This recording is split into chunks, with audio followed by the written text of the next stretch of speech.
Okay, everybody, thanks for joining us. Let's stand for the pledge, please. I pledge allegiance To the flag of the United States of America and to the republic for which it stands, one nation, under God, indivisible, with liberty and justice for all. President Daly. here. Vice President Headland. Here. Trustee Clements will be here shortly. Trustee McNall. Here. Trustee Parr. Here. Thanks for joining us. This is our meeting to hopefully adopt the budget. It's a big day. Our 2021-2022 public budget hearing will be at our next meeting, which is on May 4th at 7 p.m. in the auditorium. And I want to make note of absentee ballots. So I'm just going to read this note here that Ms. Platt wrote for us. Applications for absentee ballots may be obtained via the school website, haldaneschool.org, on the annual budget page under the Board of Education tab, or by emailing the District Clerk at cplatt@haldaneschool.org. In-person requests may also be made, and they're at the district office between 9 and 3, Monday through Friday. Applications must be received by mail or in person at the district office by 2 o'clock on May 11th. If the ballot is to be if the ballot is to be mailed to the voter, or by 4 o'clock on May 17th if the ballot is to be delivered personally. Absentee ballots will be mailed via first-class mail only. You may request an absentee ballot if you are concerned about the transmission of COVID. Please mark box 1, temporary illness or physical disability on the application. Okay, so absentee ballots are definitely an option for anybody concerned about COVID. Is this information going to be on our website or just, and is it just on the tab where the Board of Education tab? Board of Education annual budget, and then it says voter information And underneath it's all just that. right there and it lives there? Mhm. Okay, good. Thank you. All right, I'll turn it over to Dr. Benante for his COVID. Thank you, Ms. Daly, and welcome to our board members and members of the administration that are here with us this evening, and any folks who are watching at home. The most significant update I have for you this evening is that this week we welcome back to our high school students for full-time in-person instruction, moving away from our hybrid model. And although it's only been 2 days now, I can say that we're very pleased to have our high school students back on campus with the potential to be operating at full capacity now for the first time in 13 months. So it's been some time. It was a significant milestone for us. I think we feel that we've been gradually trying to work back towards this moment, and it's here.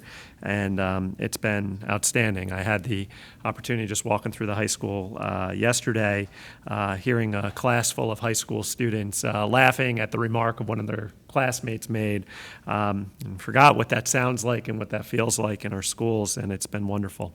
And I want to thank, we had convened our school reopening task force that had been working with us towards the development of this plan over the course of 3 or 4 sessions spanning the last 4 to 6 weeks. So many members a part of that. I did want to make specific mention of Mrs. Sniffen and also Mr. Walsh for their efforts behind the scenes to prepare the classrooms. There were a number of changes that we had to make, many very subtle but important changes just to ensure that we're maintaining a safe classroom environment, that our parents have had all of their questions resolved, our students have had questions resolved, our staff has had their questions resolved. There's a lot that goes to that, and Julia and Tim in particular have been very helpful in getting our school ready. Our team is now planning for end-of-year events. We have received some updated guidance from New York State. I feel like I say that every time we meet, but that really specifically defines the parameters for graduation, for moving up ceremony, and we're working towards having in-person ceremonies for those milestone events that typically occur at the end of the school year, in a way that's conducive, again, to maintaining the safest environment possible for our students and for their families. And there'll be more information coming out about those in the coming weeks. And really the last, if you'll recall, we were kind of establishing the framework for this last part of the school year in a 3-phase process. And we're right in the middle of phase 2, but that final phase was an extension to each of our families whose students are still accessing all remote instruction in an attempt to resolve any lingering questions or concerns that they may have, with the hope that we would have as many of our all remote learners or students who continue to be in an all remote environment with us on campus, even if it's only for a portion of the day, for those last 5 weeks of the school year. So approximately, we're back around 88% by my count of our student body is back on campus full time. So we've begun to reach out to families for those students who are not, to see if we can help bridge that gap in any way for those last 5 weeks of the school year. And I know this is at least through part of Christine's report, so I don't want to go too far into that now, because I know she will speak a little bit to it through the elementary lens in just a few moments.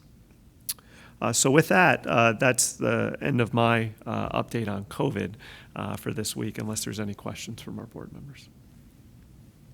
Sounds good. Okay. Jen, if it's okay with you now, we'll transition to the elementary school detail report. We do have a few informational reports this evening, so I just want to keep moving along. Thank you, Christine. Come on up. And Christine, you should have a copy. Actually, do you have a copy of Christine's report in detail? Yeah. Yes, so you should have a copy of Christine's report in your executive content. And We're all in public comment. public, thank you, content, and we're also going to pull it up on the screen here. There you go, Christine. Thank you, Ms. Jam. I'm going to move out of your way. Excuse me, Jen. Just move to the side. Sure. Huh? That's okay.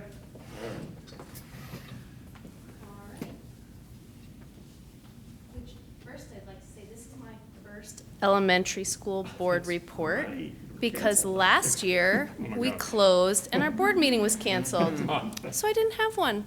So welcome to my first report. So we're starting with a review of the year. So just to go back to the fall, in September we had about 75 students who were all remote from the elementary school, and at that time more of the elementary school was remote by choice than the other buildings.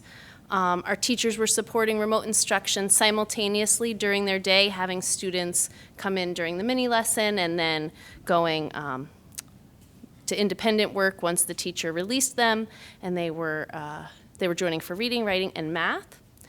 We had shortened the school day by 45 minutes so that the students who were remote had a time to check in with their teachers and really have some individual time that wasn't where the teacher wasn't dividing their attention between two groups of students.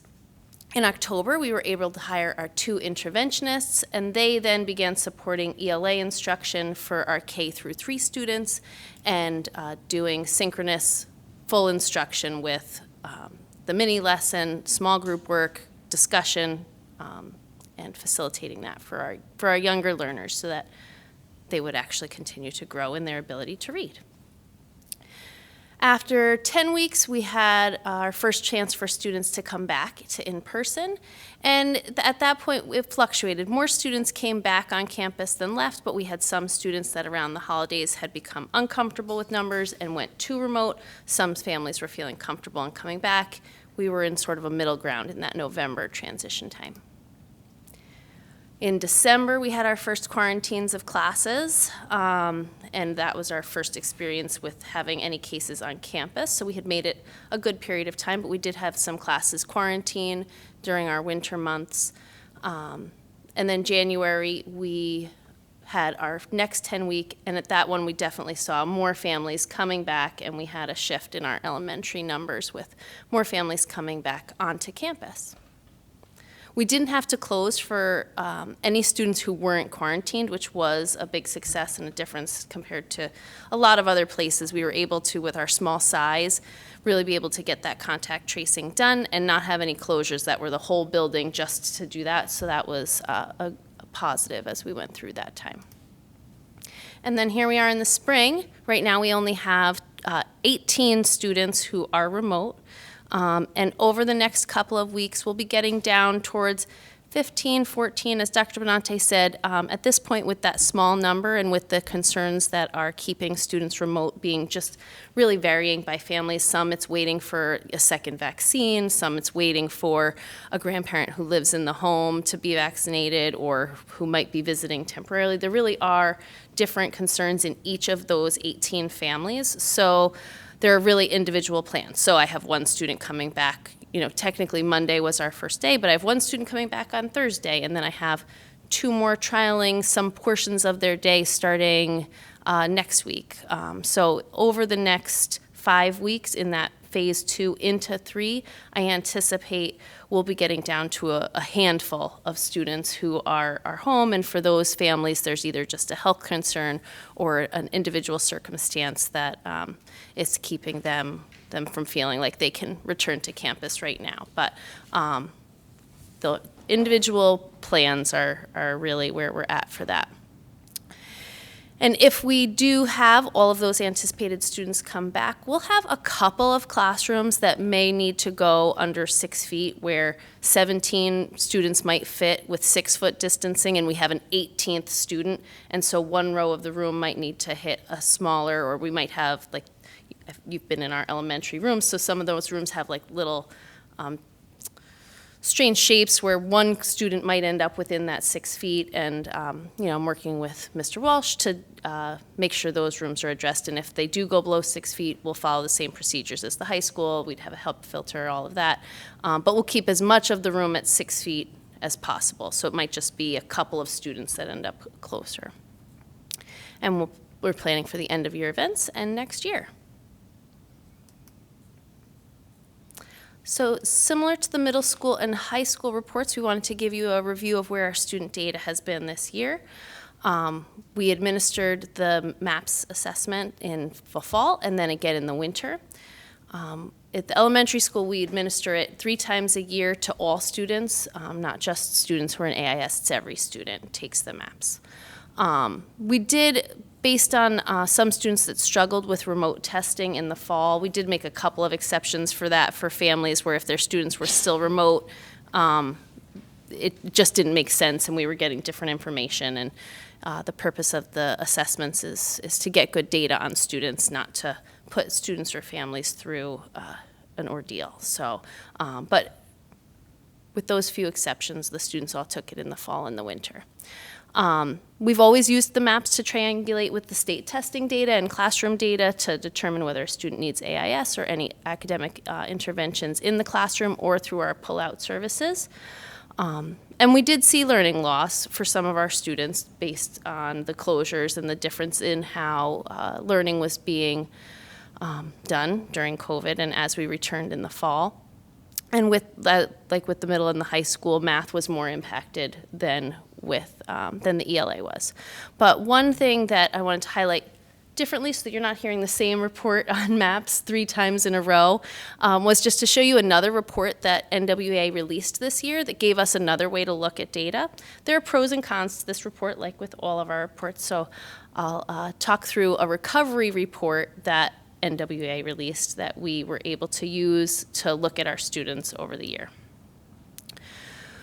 So this column here, the test percentile previous AY, was the previous year's fall assessment. And then this test percentile in this middle column is their fall assessment this year. So this column over here on the right, and I didn't make the order, I guess I could have reordered them, but this is the order it comes to you in. So the difference in what they had last fall to what they had this fall is over here on the right. And we were able to color code so that if there was a drop or a less than, the higher scores are green and the lower scores are red in this middle one. And then over here, these are then the winter percentiles for this year. So as you move from right to left across this report, this top student, whomever they are, had a 61st percentile score, which is in the average range. And they went up this fall to an 81. This student was at a 64 last year. This fall, they were 96. This student here was at the 45th percentile last fall, 24th percentile when they returned, 39th percentile when we had the winter test this year. And so across these reports, we were able to highlight students, the students that were going up as we would hope they would. We were able to say, good, that confirms what we're seeing in the classroom. That's wonderful. We're not worried. And then other students, we were able to see, like this student here, they started at a 70 last fall. They were at a 68 this fall. They're still at a 68, but that seems still like they've dropped a little bit, but they're maintaining and they're doing well. As you look at this particular report, the two in this section of data that would come to my attention, I put an asterisk. This student that started at an 82 fell to a 66, fell to a 53. That has me concerned more than this student who was at 45, fell to 24. They're coming back up with a 39, right? And then this one down here started at a 27, fell to a 19, fell to an 18. So this report would really bring those two students to our attention and cause us to give another look at them and look at their classroom data. So I pulled them so that you can see what we would then see when we look at them as an individual. And it does help you a little bit take a deep breath and say, okay, so for our students where they're having those big falls that come to, that make me concerned, this student here, and I wrote it down so I would remember, so they were at 82, 66, 53, which sounds very concerning that they're continuing to drop.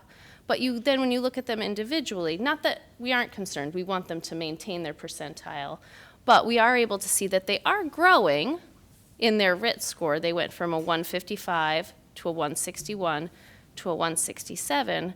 They had a drop in their percentile with COVID, and they're not growing at the speed we would like them to, but they are growing. And so then we're able to then go into the MAPS detailed report and really look at their details, their skills, where they're having deficit. And maybe this student wouldn't come to your attention without that recovery report because they are in this yellow average range zone. So yellow is your average, high is the blue. So they might not be somebody who jumps out at you originally, but this report would then bring your attention to them. And then similarly with this student had a big drop after COVID, but they are, if this dotted line here shows what you would anticipate being the growth over the time, and their growth is mirroring that. So that tells us they're making good growth. They aren't closing their gap, but they are making their growth within what they've had this fall. So again, we have concerns. Obviously, the student is in a concerning area for their percentile. We're working with them. They have AIS, but it does help us. It brings our attention and helps us figure out what supports they need in another way that we haven't had that report before. And so just to look at where things are for the overall grade, we had 16 out of 51 of our students had a decrease in percentile, which again doesn't mean that their RIT score decreased. They still may have their skills, but their percentile decreased. I included how many of them remained above average, and then how many of them are closing that gap, or some of them even surpassed it and got to a higher percentile than they'd had before. And if you look at those numbers, about half of our students who had a decrease are closing or have overcome their gap due to COVID. Many of the ones who haven't are in those categories, like I showed the reports in detail, where they are growing, they just aren't growing in percentile yet, and so we're looking at their individual weaknesses. Math, we're looking at more of a third to a half. So more of our students are having a trouble closing the gap than in ELA. Another interesting thing we saw from this report, which you can't see in this part of the data fully, but our students who were in the high average and high area were more of the data than you would think. There was a disproportionate number of our students who were high average or average that are in the portion where their percentile decreased. And I didn't expect that when I initially ran the report, thinking about it and talking through it with staff, it makes a lot of sense. And I think about my own children. When we closed in the spring, nobody had any bandwidth for enrichment, or any of those museums were closed. All of those kinds of things that really make a high average or high student grow weren't really an opportunity during the spring and the summer when our students were having this decrease. And even now when we're back in the classroom, the kinds of things that really help that growth are the conversation, the collaboration, and pieces that, yes, they're happening, and yes, our teachers are working really hard to encourage them, even with our current practices, by moving outside, by using technology, but it's harder and it's different. So it was an unexpected piece of data, but in talking through it with the teachers and looking at the specific students and looking at that, I think it makes sense once we began talking about it.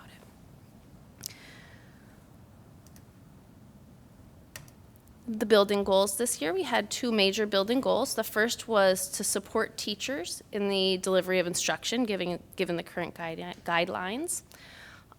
So this year, some of the big things we did in that was the use of our interventionists, which was a position that was newly created. Setting up ASSD time, where our teachers were working with each other to show what technologies and what practices were working. We had a book study on connecting with students online, which was a newly released book and very timely. Our work with the Outdoor Learning Committee to improve our use of outdoor classrooms, and adjusting the in-person instruction plan continually over the year as we learned new things and figured out what was working and what wasn't. And then our second building goal was to incorporate the Haldane Essentials as identified by the Strategic Coherence Plan. So we've been working on the essentials during faculty meetings across the district. And at the elementary school, what we've been doing is faculty meetings are happening on Zoom, like many other things because of the size, but breaking out into breakout rooms and discussing what are the components of the different essentials, what that means to individual teachers, how they foster it within their students, and then sharing resources and practices that they've been using in the past in their classrooms to then spread good practices and good ideas across the faculty. We have elementary members in each of the strategy groups as we continue the Strategic Coherence Plan, and I listed the members of our Curriculum Council. The elementary AIS delivery plan is being reviewed as part of Strategy 4. The clinical staff across the district are working, they've created a Google Classroom to support wellness, first of the adults and then spreading practices to the students. And then we have 6 elementary teachers that participated in the in-service course on curriculum design and incorporating the essentials that just finished up about a month ago. And 2 are continuing to the level 2. All right, I saw note-taking, which means there are questions. Thank you. I just had one question. Just one. I want to make sure that I heard what I think you said correctly. So am I misstating to say that maybe it's not in person, but the students who are above average were disproportionately affected on their test scores? So we had, of the students that had a percentile drop, Yeah. Yeah, I know. a larger portion of them than, it wasn't, a nice bell curve Yep. representation of Yep. those students being some students who had struggled prior to the Yep. pandemic, some being your average kid and some being your high average kid. There were Right. more kids within the second grade, 19. More of them were already, like they started high average or high. Yeah. So like in first grade math, 16 of those 21 were high average or high from the previous fall. And some of the percentile drops are small, like Right, we saw, sure. some of Yeah, them yeah. were 3 or 4 points. Yeah. But the way the report highlights them, you say, oh my goodness, 19, Right. and then you look and many 16, of them were yeah. they were at the 99th percentile and they fell to the 95th. And then some of them were at the 99th percentile and they fell to the 85th. And Right. generally in 85, you'd be like, 85th percentile, that's fantastic. Right. But why did many of our kids who were in the 90th percentile and the 80th percentile have a drop? Yeah. Can I? It was I an have interesting thing alternate- to discuss. Yes. I have an alternative Sure. explanation for why that may have happened, but I want to Sure. wait until John finishes Well, his no, I question. have no idea why it happened. It's I just super actually, interesting.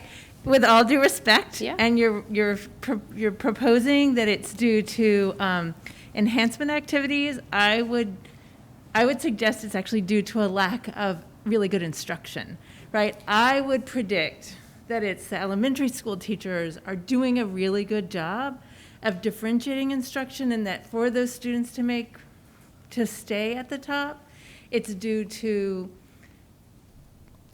Right. And I, and not that I don't think like going to the museum is important or that conversations are important, but I think like it's kids at the top, like yes, they can learn on their own and they can learn with their families, but I would suggest, especially in math, that it's good no, instruction. I that's totally accounting for that. agree.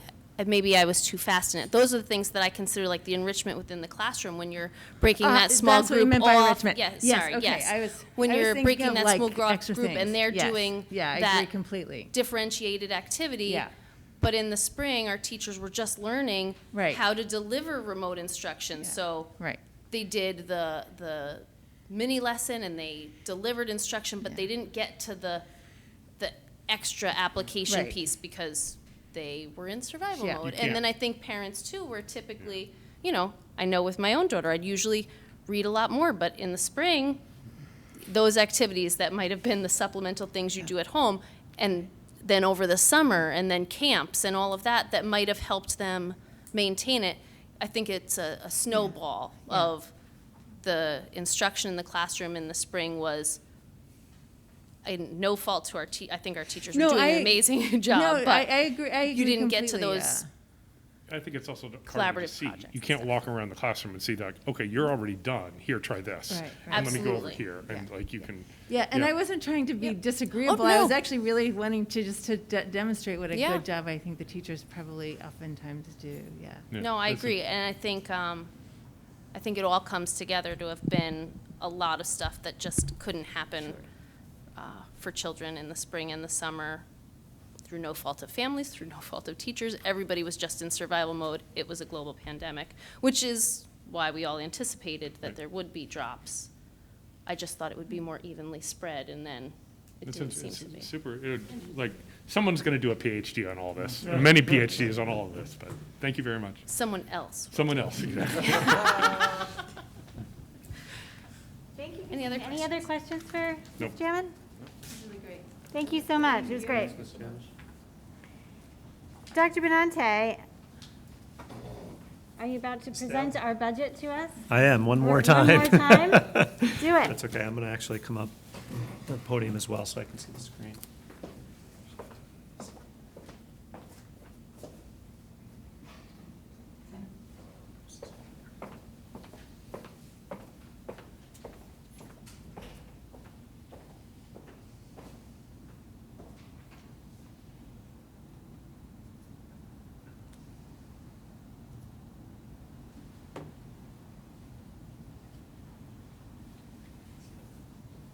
Small miracle, I can still see those tabs. Feeling this time next year I may not be able to. But thank you, Jen, and thanks again to Christine for her presentation. As we were entering into the budget development process, as you're aware, we were quite concerned about the prospect of a significant budget gap and what would play out at the state level in terms of our aid, and not only in potential reduction in aid. And with those things in mind, from where I sit, really forces us first as an administration to consider, well, what makes us unique? If we are in this position where we have to make significant reductions in order to meet a budget deficit, what do we want to make sure we hold on to first? What's the essence of Haldane? And I think it really is a few things that make us unique as compared to other school systems. The first is the balance of program that we have to offer our students through academics, through the arts, and through athletics. See that as a really important component of our school district. And then the other two are hard to quantify in any way and even qualify. It's the deep, meaningful relationships that our students and their families form with our staff that truly is unique. I've had the chance to meet with many of our graduates in the time that I've been here and many of our families, all of whom speak of the importance of an educator or educators who they came to have an experience with here at Haldane, and that's outstanding. And then a third thing that makes us, I think, really unique is the partnerships that we're often able to forge within our community in support of our school or in support of student learning by way of internship opportunities and others. Really, there are countless examples of how these partnerships take root and positively influence our students' experience and our school experience. So we went into budget development with that mindset, and we wanted to make sure we came out of it still honoring those three things and had a budget that we feel we could stand by without interfering with what makes us unique. And as you know, over the last month, some things have played out more in our favor than we had initially thought or were anticipating in the previous months. So as a lot of this information the board is very familiar with, but for purpose of this evening and setting up hopefully your adoption of the budget, I just wanted to reiterate some of where we've been in the previous few months. As you're aware, we had anticipated a budget gap of $1.2 million, which was more significant in comparison to previous years. And that really was developed or constructed through examining what our rollover costs eventually would be, what our estimated revenue was going to be from the state and through the levy to arrive at that figure. Now, what has played out more so in our favor, but not as significantly as other districts, is that we are going to realize an increase to our foundation aid for a total amount of $1.8 million. The good news over the long term, and hopefully this holds up, is that there'll be a 3-year phase-in to our full foundation aid amount, which had been underfunded in previous years to $2.3 million. And we're anticipating that we'll receive an increase of $277,000 to our foundation aid in the 22-23 school year and the 23-24 school year. And that's great to work with now from a planning perspective and begin to examine certain elements of our program that we could potentially further enhance now, knowing that the foundation aid is going to be funded to its full amount over this 3-year period. Now, we have a few other notes here that just we felt were relevant because we spoke to them at some point through the process. There was no consolidation in the state budget of expense-based aid, nor elimination of prior year adjustments. The elimination, you would have heard Ann speak back in, I think it was January, some time ago, of local district funding adjustment that tied stimulus payments to the STAR reimbursement. And then the pre-K expansion funding was a surprise to us. We didn't think that we would be impacted. There typically has been expansion to pre-K funding in previous years, but it was limited to districts who were already running pre-K programs, or it was framed as a grant application that districts could apply for. And as I'll speak to in a couple minutes, we actually have a designated allocation now for Haldane, which again was unanticipated. That's good news. The funding from the federal stimulus bills were given as special aid, as general aid. And I'm going to come back to that because in our last presentation to you, we had anticipated or incorporated some of those federal stimulus monies as general aid. So even though the increase in foundation aid is good for us, we had initially in some of our figures included some of the federal stimulus money as general aid. So that's why our, you'll see, our anticipated deficit really didn't shift that much, even though we're receiving additional state aid. We had felt that it incorporated the federal aid hitting us a bit differently than it is. And as we've said, the federal stimulus money still, we're learning a lot about that. Anne's been in many webinars explaining how those funds could be utilized and how we can apply for those funds. We still feel we're in a position that those should be used if and when we access those monies for non-recurring expenditures, that we don't want to, as an example, tie up a long-term salary or the vision of a long-term program in those federal stimulus monies. They're just not set up for us to best utilize them in that way. Just before you move on, can you just outline the difference between special aid and general aid? General, Sure. I'm assuming, is you can use it for anything, and special aid, you have to apply, and there are categorizations. I think that's a great broad summary. If we want to dig down further into it, Anne could provide further detail. But would you say that's a fair categorization of that? Yeah. Okay, great. Yeah. So when we look at our final budget analysis, we've outlined some key figures here. So our general fund state aid is coming into us in around $3.1 million. And then our special aid fund allocation is about an additional $400,000, some of which we may not access right away, and quite frankly, likely will not access right away. Just as an example, the pre-K funding of $100,000 or so, there is a lot that goes into establishing a pre-K program for yourselves or contracting with another agency, which you can do, to run a pre-K program through another community-based agency. But it takes a lot of time, coordination, and planning. And I would say, having worked on this before, somewhere between 6 months, in and around 6 months to a full year in planning a pre-K program that's viable and that families have advanced notification of, and bridging that transition, if you will. So we're not in a position for September to begin a pre-K program, and I don't think we're in a position to contract with an agency to begin a pre-K program. But it's good to know that the money's there. We could talk about a mid-year potentially partnership of sorts to start at second semester. That very well may be viable for us.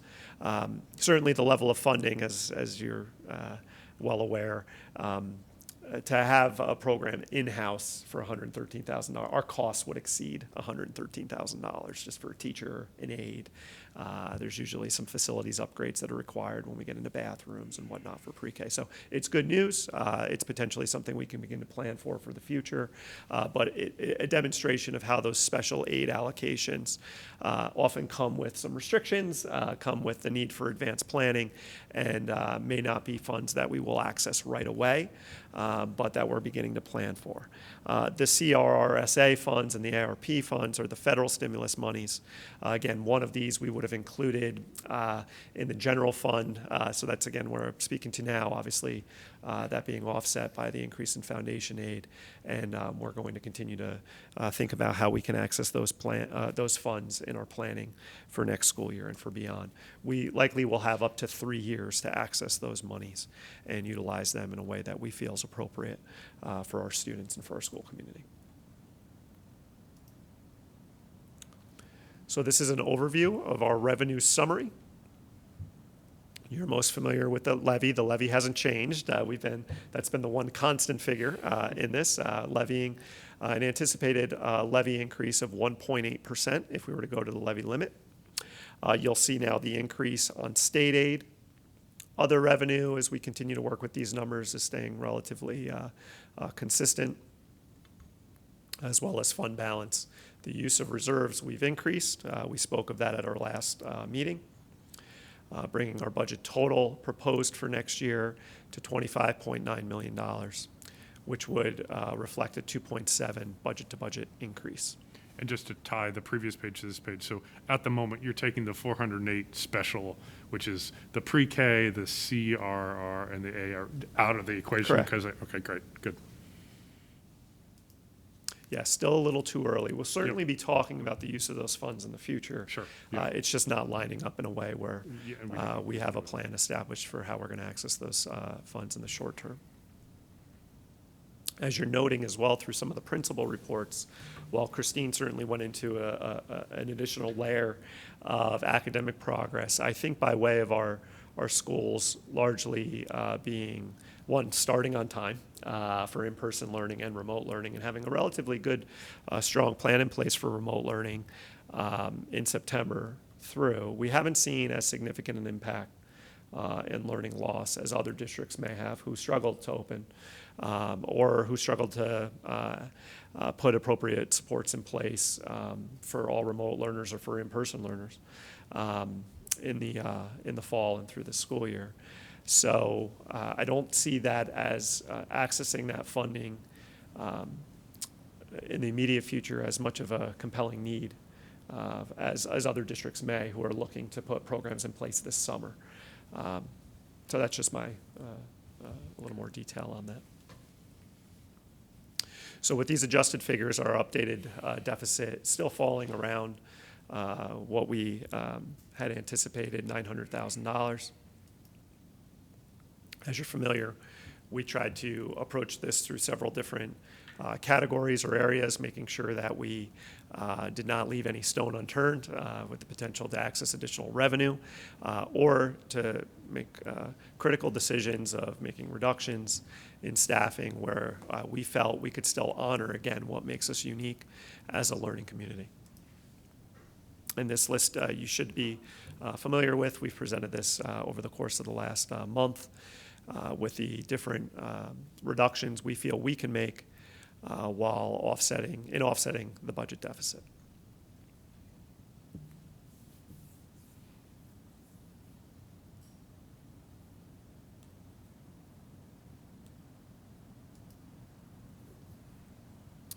So just going back to the parameters that the board had worked with the administration establishing, we've developed the budget up to the levy limit.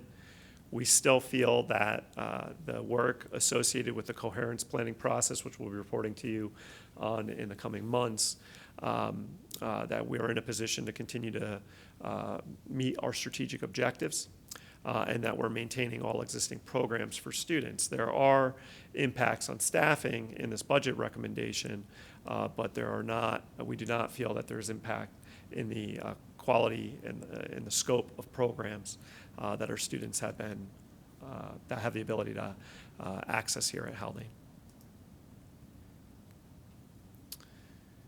Looking at the three component budget framework, administrative, capital, and program. This is just an overview of our spending in the previous 3 school years, what we budgeted and are projected to spend this school year, and what we're proposing and how the budget is outlined for next school year.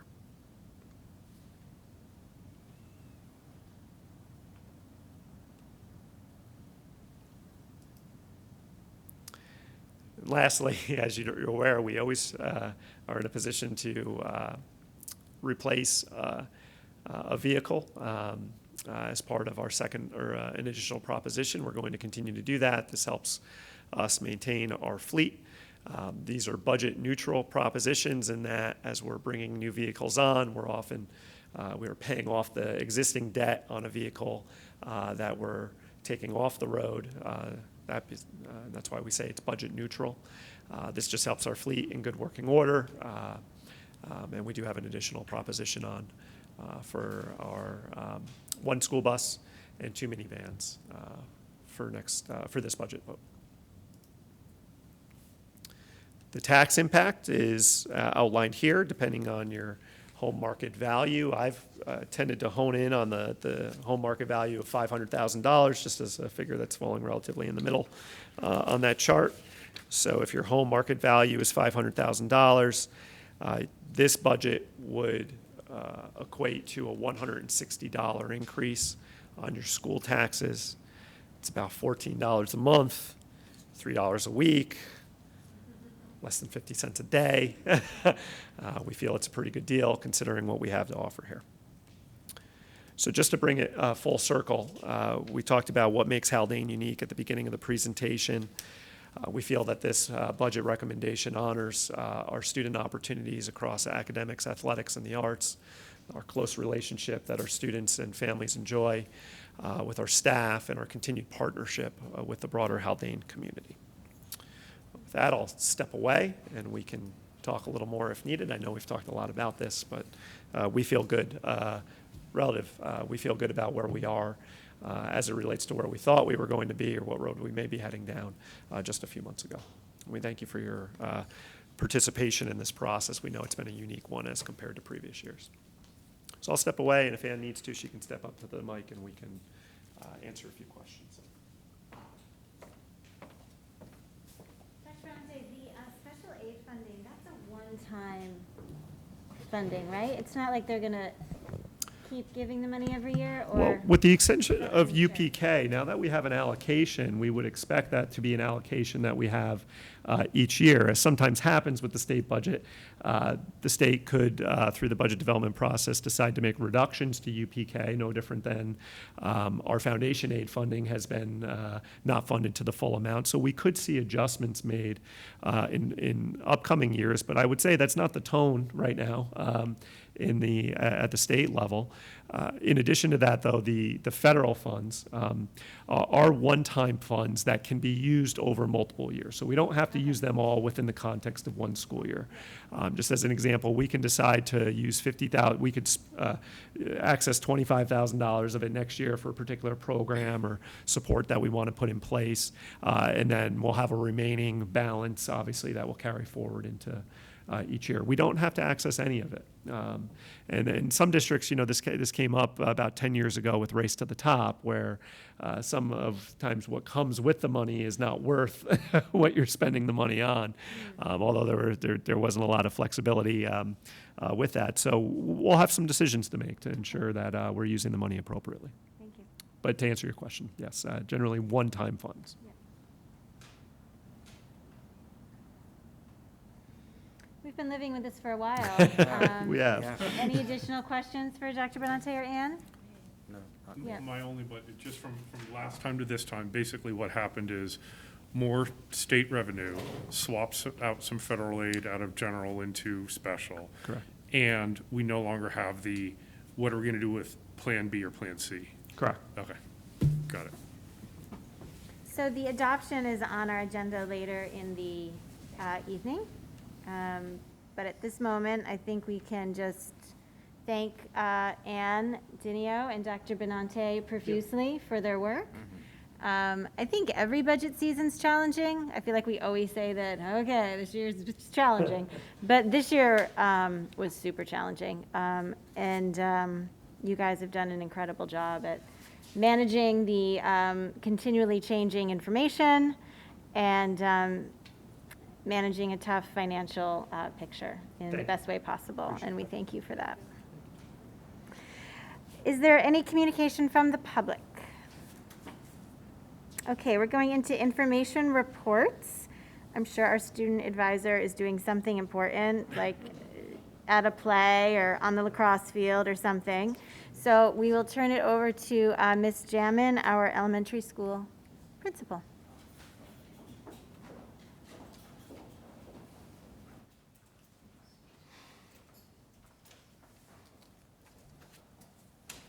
All right, I'm back.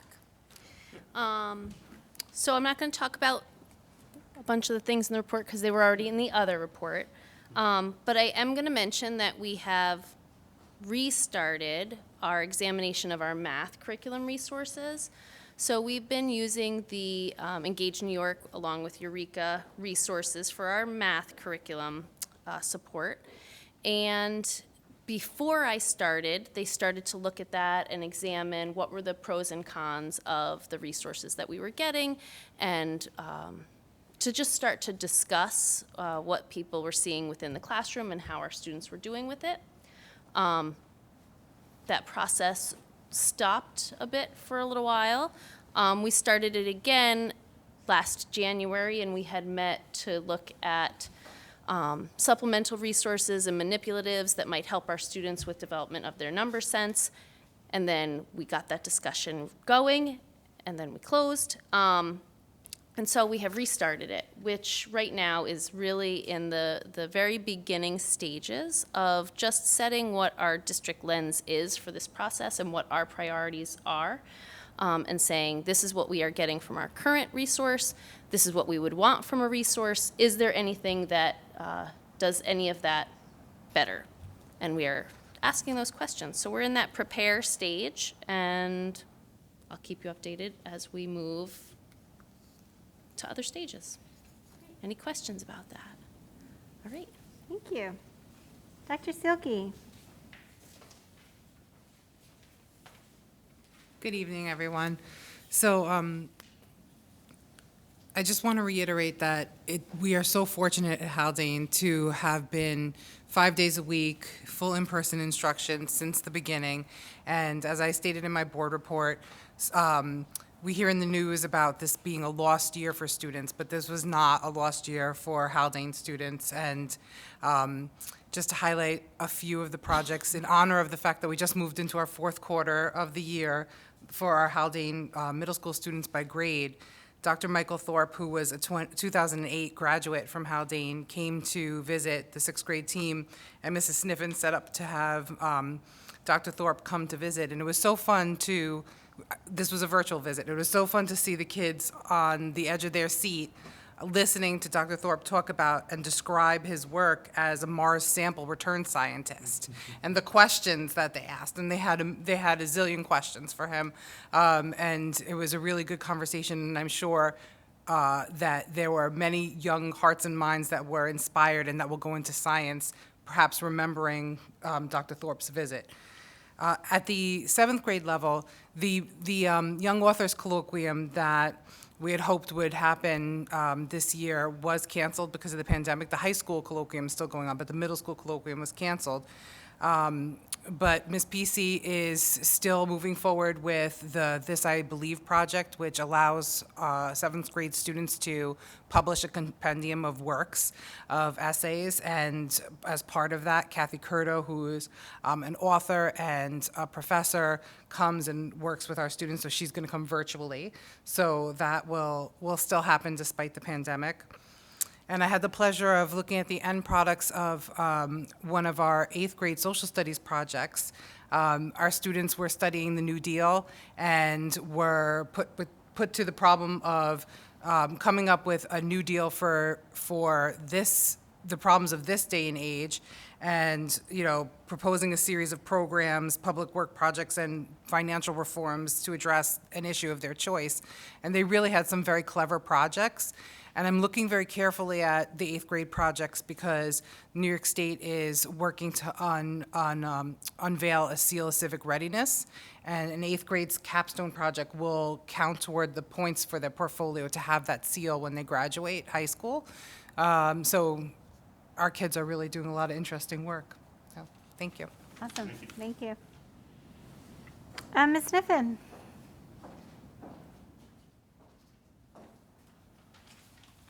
Good evening, everyone.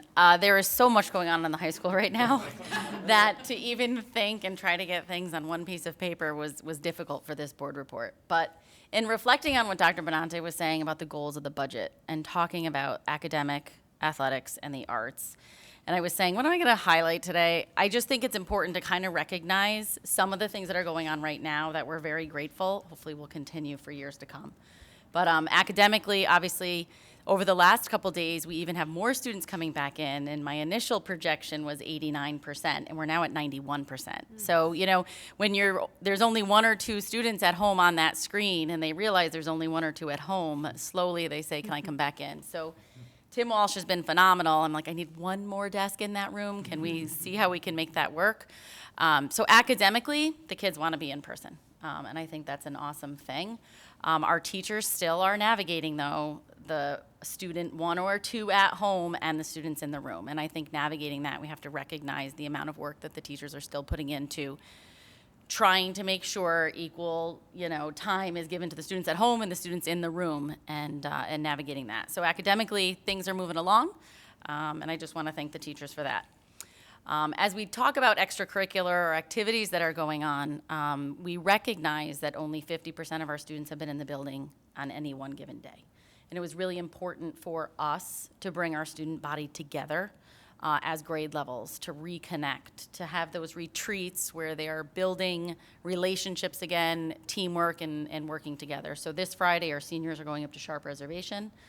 Next Friday, our juniors are going, followed by our sophomores, and then our freshmen the following week. I want to thank Kristen Papero and Marilyn Granisi for doing a lot of the work behind the scenes to make that happen. In addition to that, the arts, the play is this weekend. So Thursday, Friday, Saturday, and Sunday. There are 3 different performances that are going on. Eurydice, Trojan Women, and Helen. So I would encourage you to purchase tickets. You can go to the Haldane website in order to do so. We are limited to 75 people per show, so limited capacity. So tickets are already sold out for Friday night. So I would encourage you to do that quickly. As we talk about athletics, unfortunately, our volleyball team lost today to Croton in 3 sets, but they had an amazing season. They went 13-2. They were ranked number 1 going into play today, but they did lose to the number 4 seed. But congratulations to them. Our boys football team plays Tuckahoe on Saturday, which is a closed event. Tuckahoe is not allowing even the 2 guests from Haldane to be able to go. So we've opened up that we've allowed 2 guests to come, but we are unfortunately not able to attend due to COVID. And I think that most of our clubs are up and running. I think very few haven't had the chance yet to do that. So I think that that's enough for me. APs are in 3 weeks. Thank you to the Rec Center, if you're watching, for supporting and allowing us the space to administer those exams. Wow, I'm exhausted, Julia, just listening to you. Thank you. Ms. Rounds.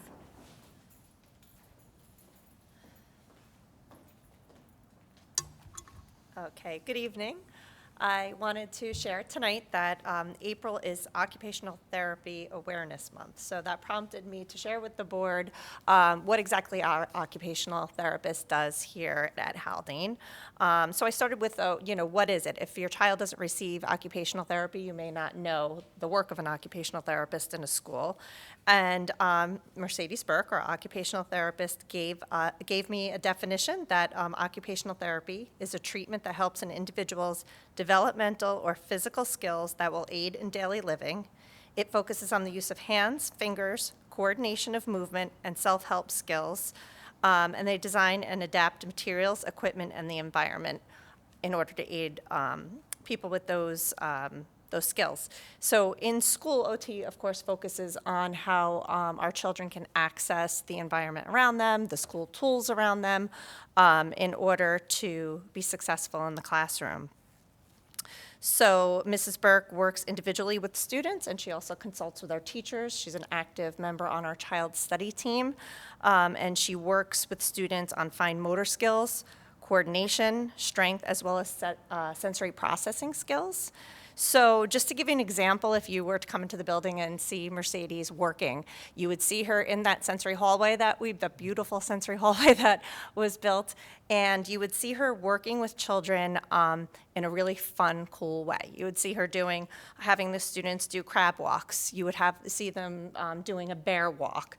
You would see them rolling on a scooter back and forth, all the while playing a game. Like maybe they roll and they have to go and use tweezers to pick up a cotton ball and put that cotton ball in a jar, and they think they're playing a game, and they are playing a game, but really they're working on a bunch of different skills to strengthen at one time. So it's a really cool thing to watch her do, and it really helps our students with things such as, some things that we take for granted, such as sitting up straight in a chair and sitting at a desk and in a chair properly, being able to sit on the carpet without kind of rolling around all the time and needing that, being able to hold a pencil correctly, or at least have an adaptive grip so that they can hold a pencil and work on handwriting. So I included a couple of definitions in there that she's been sharing. So to recognize Occupational Therapy Awareness Month, she's been sharing a lot of information with our staff just on how this can be incorporated in the classroom. So just one of the examples she talks about is vestibular sense.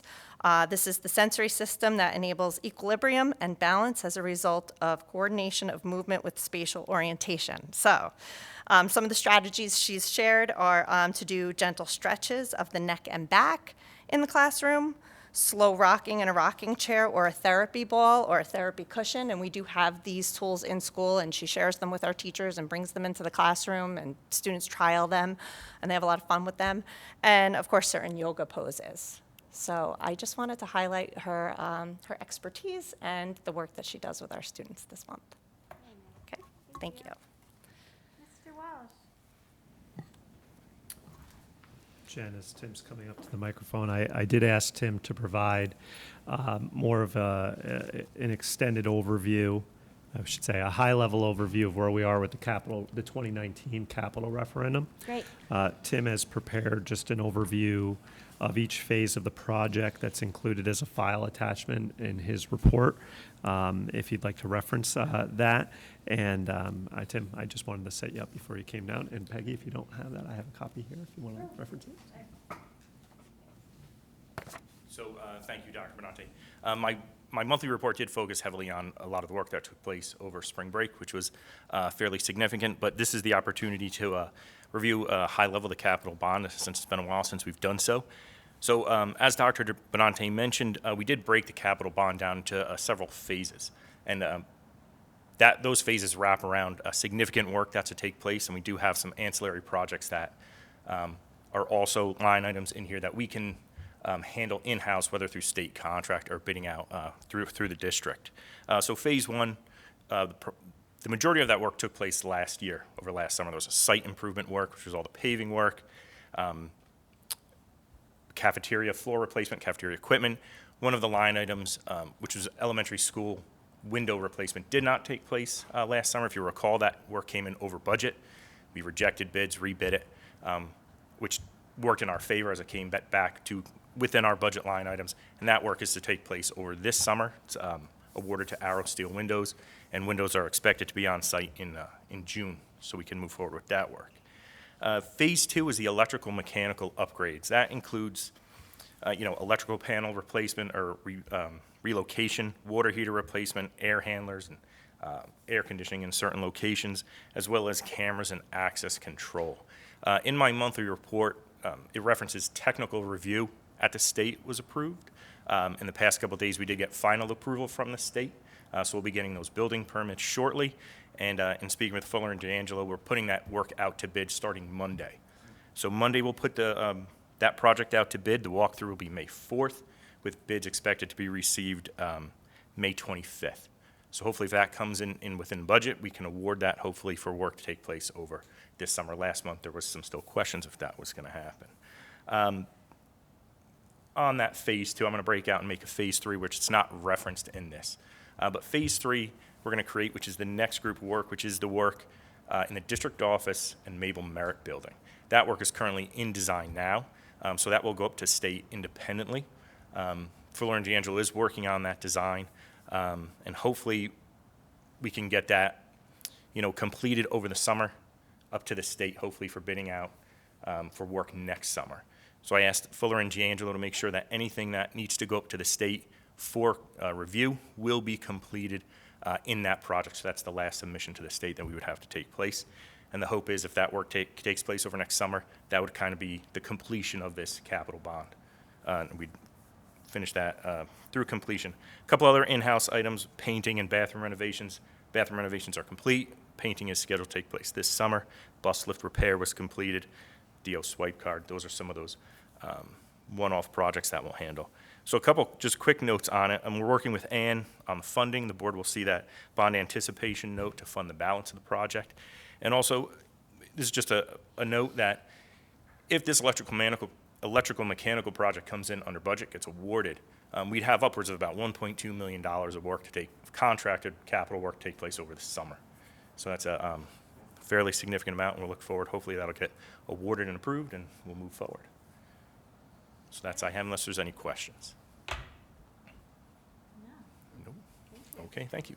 Thank you. Okay, consent agenda minutes. May I have a motion, please? So moved. Second. These are our minutes from our April 6th meeting. Any discussion? All those in favor? Aye. Consent agenda financial. May I have a motion, please? Second. This is an acceptance of the grant from the Haldane School Foundation for outdoor desks. We thank the Haldane School Foundation for their work. Any discussion? All those in favor? Aye. Consent agenda personnel. May I have a motion, please? Second. Dr. Benante, anything you need to highlight here?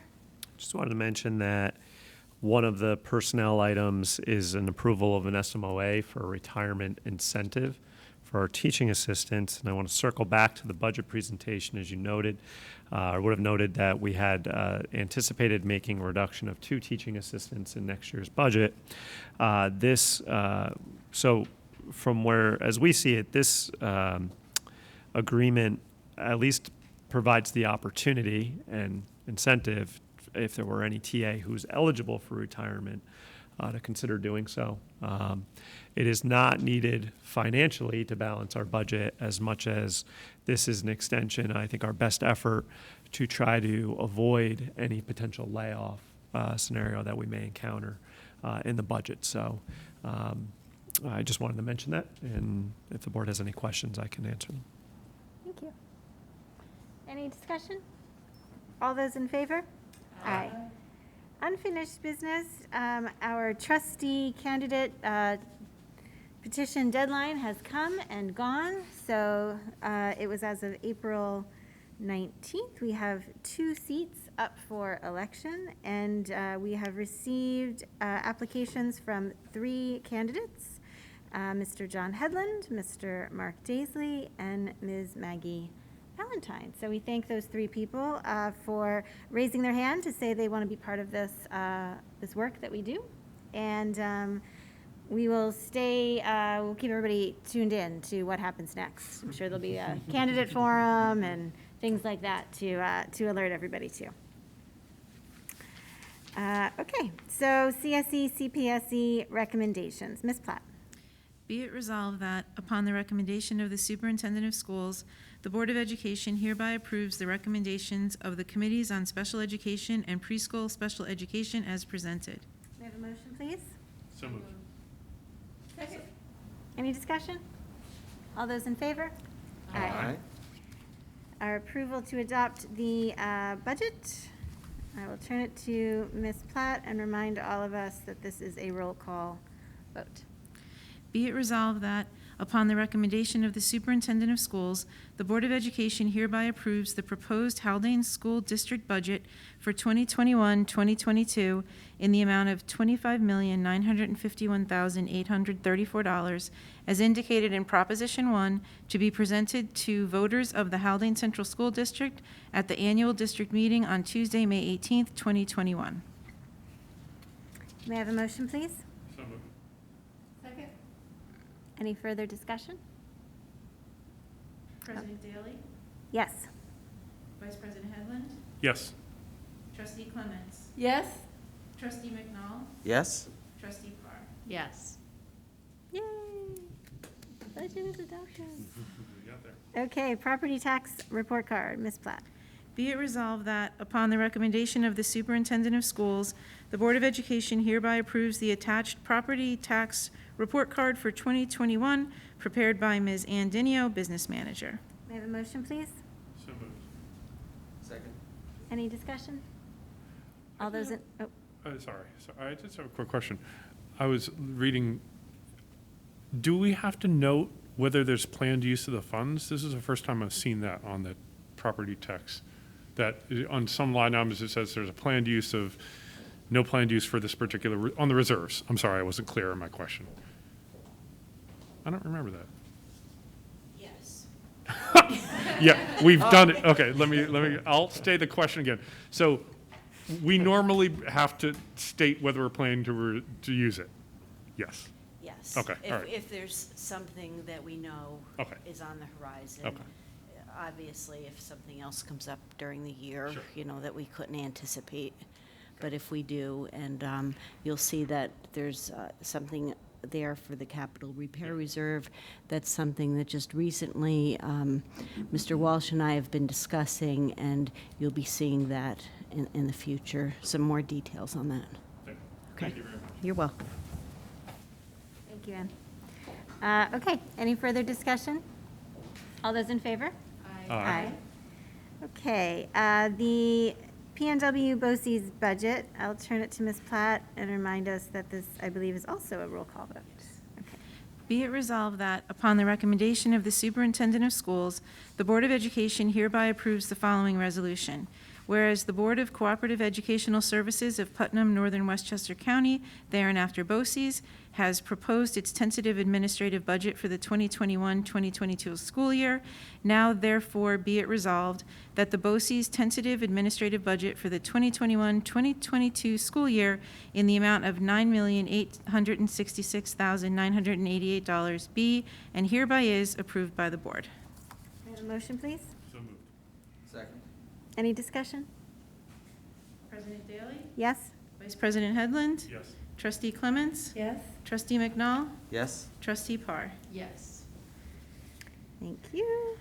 And now we vote on the Putnam Northern Westchester BOCES trustee candidates. Ms. Platt? Yes, and that's also roll call. Thank you. Be it resolved that, upon the recommendation of the Superintendent of Schools, the Board of Education hereby casts a vote to fill the 2 vacancies on the Putnam Northern Westchester BOCES Board of Cooperative Educational Services for the period July 1, 2021 through June 30, 2024, from the following 2 candidates: Catherine Lilburn, Garrison, New York, and Michael Simpkins, Peekskill, New York. May I have a motion, please? So moved. Second? We thank Ms. Lilburn and Mr. Simpkins as our, thank them for their work and their dedication to our region.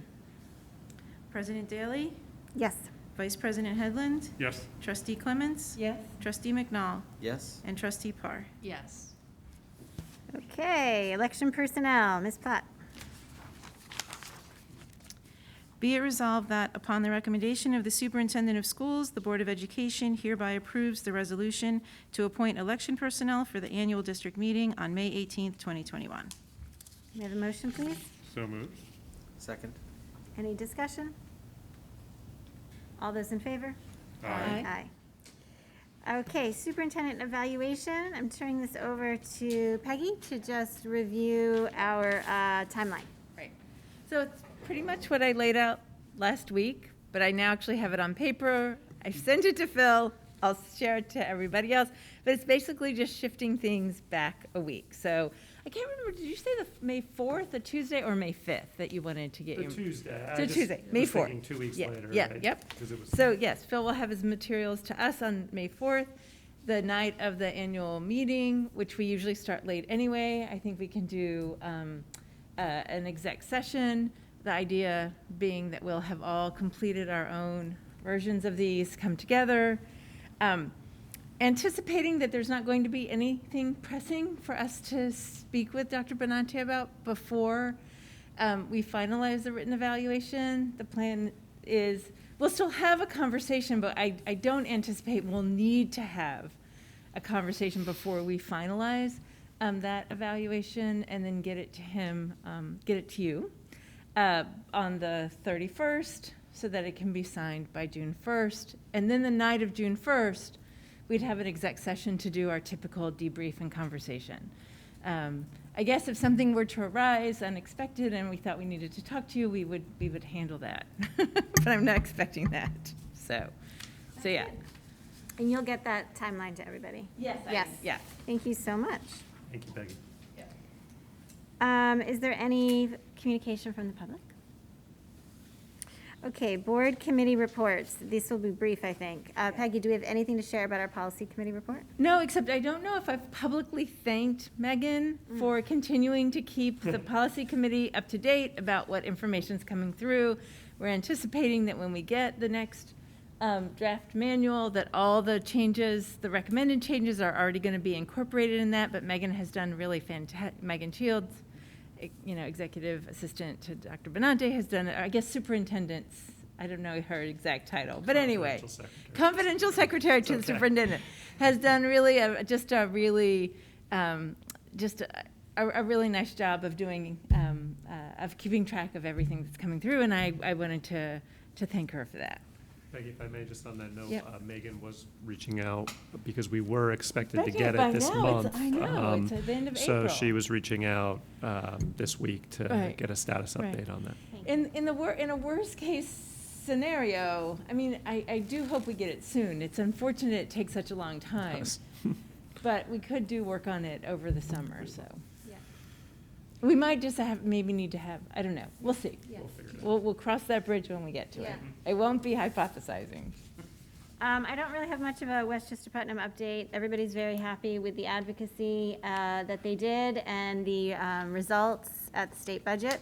They will be doing the annual meeting that Margaret and I have enjoyed going to a couple of years. Will be done virtually this year, so I don't know, no hors d'oeuvres probably, but I'll keep you guys posted on that in case anyone would like to attend. Is there any board reflections to share? I'll say one thing. I mean, we always talk about, and you mentioned it in the budget presentation, we always talk about sort of the special nature of Haldane, and after a certain amount of time, you just kind of, except for but occasionally there are a couple of things that peek through, and I will highlight two of them today. The fact that the principal of our elementary school knows individually, like, the situations of the students who are not returning and the complexity is fantastic. And on the flip side, the fact that my daughter, who is struggling with what the hell she wants to take next year, is going to eventually email Miss Sniffen and figure it out, is also, because I don't think I ever talked to any principal ever, but it's that is something that's important, and you forget that over time. So thank you to everyone. I'm happy to be here, happy to live in this area. Just one update I forgot to mention in my report is that we're in the midst of identifying final candidates for our athletic director / dean position. We actually have 2 candidates who we're bringing on to campus next week for a final round of interviews with our students, as well as with our administrative staff. There was already a committee process last week, so I'm really encouraged by that. I think May 4th is shaping up to be a long night for the board, because I do think that if the process goes well next week, we will have at least 1, if not 2 candidates that we would like the board to meet on May 4th, if that's possible. So I just wanted to mention that ahead of time, so you can mark your calendars, and hopefully we can figure a time that's conducive for the full board to meet our candidates, our finalists. Planning 5 to 7. Talked about a 5 to 7. Yes, that's right. I put it in email or report. We've penciled that in, 5 to 7. Excellent. With a I request think for I some mentioned that before. refreshments. Yep. So, Oh, God, thank goodness we're not trying to do thank goodness that the superintendent It got pushed. evaluation. Oh, yeah. We would have That'll had be to a busy push it night. anyway, because Great. it would be too much, unless we wanted to spend the night here. excellent. Okay, great. Anything else? I'd like to make a motion to adjourn. May I have a second, please? Second. All those in favor?